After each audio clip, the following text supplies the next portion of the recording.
असा सवाल लोकांकडून उपस्थित होत असल्याचं मत उदय सामंत यांनी व्यक्त केलं। शपथविधीसाठी घाई झाल्याचं मतही त्यांनी व्यक्त केलंय। तर सुनेत्रा पवार अजित पवारांचा वारसा पुढे नेतील असा विश्वासही त्यांनी व्यक्त केलाय।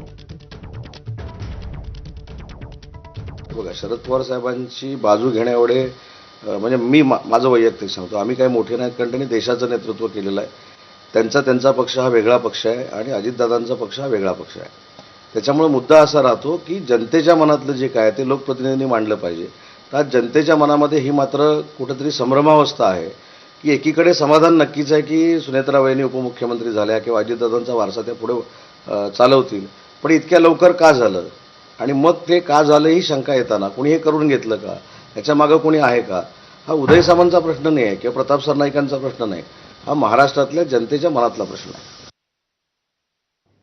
आणि मुंबईमध्ये पवारांच्या राष्ट्रवादीचे नगरसेवक अजित रावराणे यांनी शिवसेनेला पाठिंबा जाहीर केलाय। माझ्या निधीसाठी आणि प्रभागाच्या विकासासाठी पाठिंबा देण्याचा निर्णय घेतल्याचं रावराणे यांनी सांगितलेलं आहे।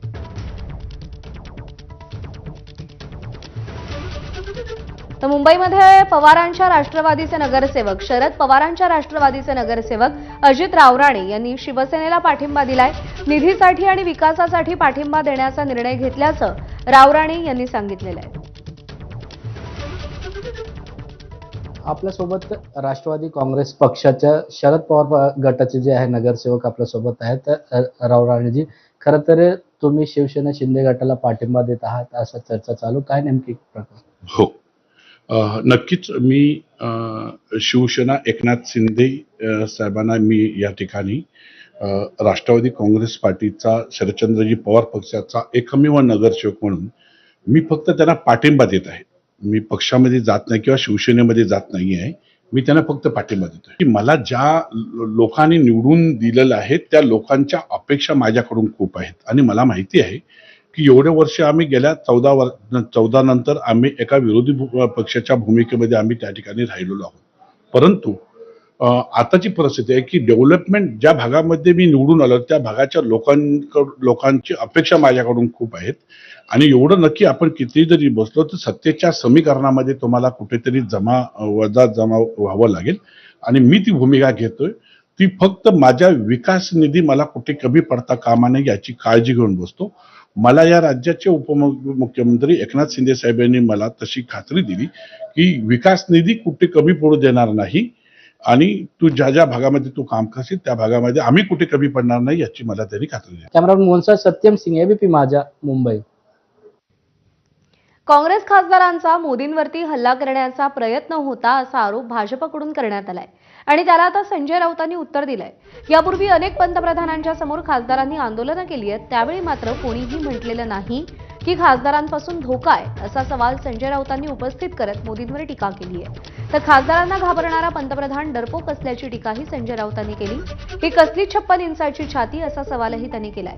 तर तुम्हीच डरपोक असल्याचा पलटवार नवनाथ बन यांनी केलाय।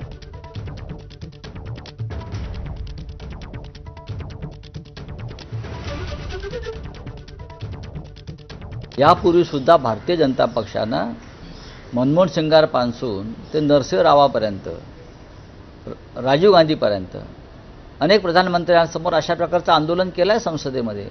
तेव्हा ते कोणी म्हणाले नाहीत की आम्हाला खासदारांपासून धोका आहे म्हणून, अजिबात नाही।